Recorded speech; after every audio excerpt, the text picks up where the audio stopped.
In the last video, we talked about choosing your adjusted velocity. And now that you've got your velocity set to your preferred method, let's talk about setting up your order schedule and transfer schedule. You're going to want to click into this area here to open up any one of your forecasts and scroll down to the little box on the left that says Calculation Variables. We're going to focus on these two settings right here. So order schedule basically means how often are you placing new inventory orders for inventory that you're purchasing from your supplier or your manufacturer. Now generally this is determined by your lead time. Your lead time will determine where the inventory comes from and where it goes. In most cases it's going to go either directly to a warehouse or it's going to go directly to Amazon. Now we've already talked about lead times, or we're going to set up lead times a little bit more later, but let's just assume that we're sending inventory to the warehouse. So we're going to order here, we're going to send it to our warehouse and then transfer in. So we've got an order schedule to fill up our warehouse, and then we've got a transfer schedule to move inventory from our warehouse into Amazon. So let's look at our order schedule first. By default, you're going to have a monthly order schedule, and then you're going to choose the start date for every day of the month that you plan to make that monthly order. Okay, and you can choose, let's say it's the first of the month or the end of the month. I usually like to give myself a buffer. Oh, and by the way, if you choose a day of the month like the 29th, it generally won't let you choose that because not every month has 29 days. So if you want to use the end of the month, always go to the 28th. Now I always try to give myself a little bit of a buffer. So if I like to place my inventory orders on the first of the month, I'll usually set my order schedule to like the 3rd or the 4th. That way I have a few days from the first of the month where I can place my order. And then I'll choose my buffer stock. Now buffer stock is covered in another video, but very simply it's the minimum amount of inventory you want to keep at either your warehouse and or Amazon so that you never run out of inventory. So I usually like to set up my buffer stock in days. And a good rule of thumb in 2024 is to have about 35 days or more of buffer stock at Amazon, especially with these new low inventory fees that Amazon is going to be launching in April. And we'll talk about that more later. But it's a good rule of thumb to have 35 days or more.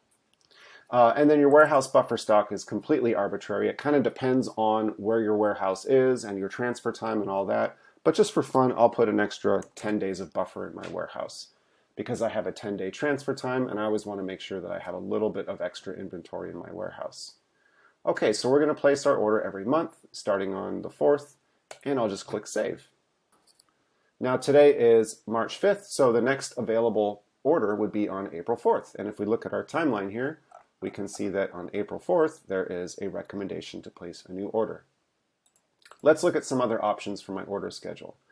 I can also choose any fixed order schedule, like every week, every 2 weeks, 3 weeks, or a custom number of days. So that's called a fixed order schedule. And then we also have as needed. And as needed is more advanced. And for as needed ordering, we're just going to choose a minimum and a maximum for either the warehouse or FBA determined based on where my lead time is going. In this case, my lead time is going to the warehouse, so I want to set a minimum and a maximum number of days of inventory or units depending on which I choose.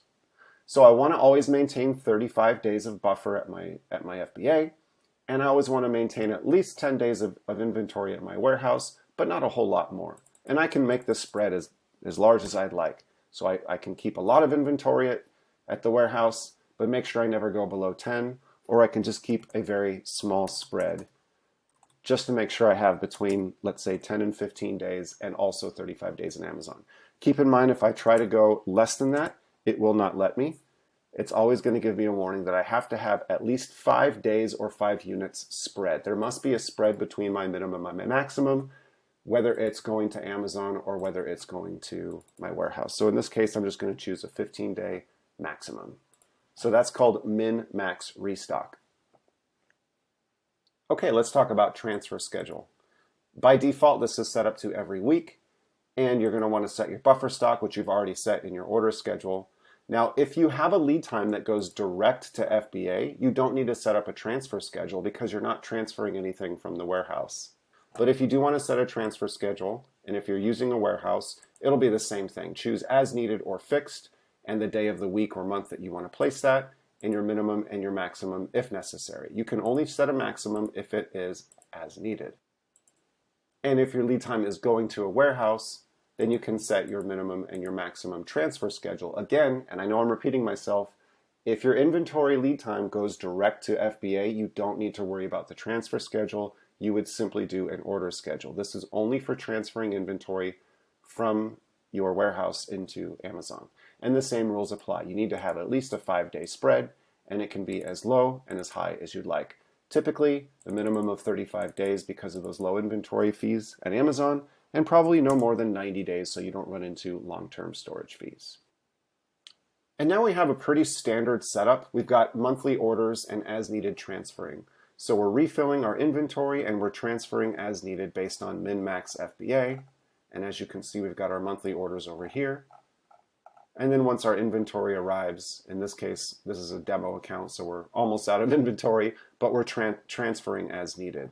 And then once we get inventory both in our warehouse and at FBA, we're just kind of filling up and topping off Amazon inventory as needed.